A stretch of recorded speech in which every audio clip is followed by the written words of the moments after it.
Well, Brit Hume is our Fox News senior political analyst, so that was fun. What were your thoughts?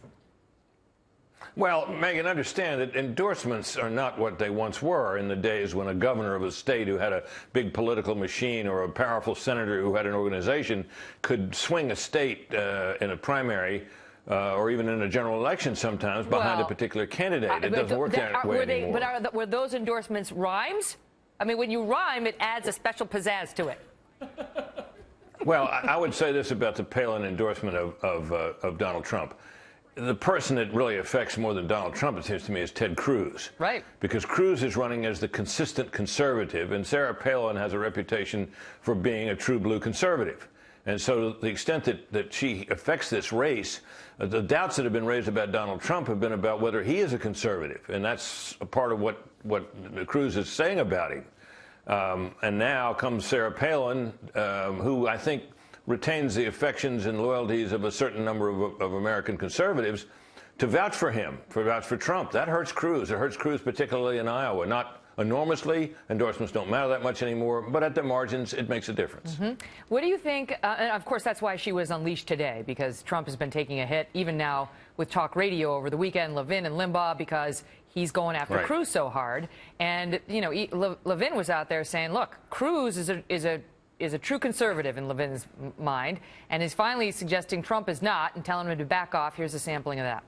No, I agree with that. And you know, Cruz was gained on him in Iowa, and of course, to the point where, you know, in some of the polls at least, Cruz is ahead. I think the average has him about tied. So this is a threat to Trump, Megan, because if he loses in Iowa, it sort of pierces this aura of invincibility that he's had about him.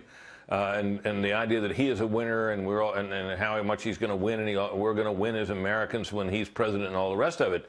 So there's some real threat to him here, and Cruz was mounting it, and this counteracts it to some extent, although, in my view, probably not very much. The other question I have for you, by the way, we said Buckeye State, should have said Hawkeye, forgive me.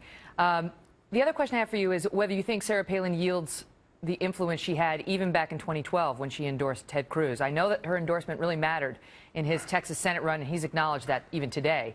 But do you think she's as influential a figure now in 2016?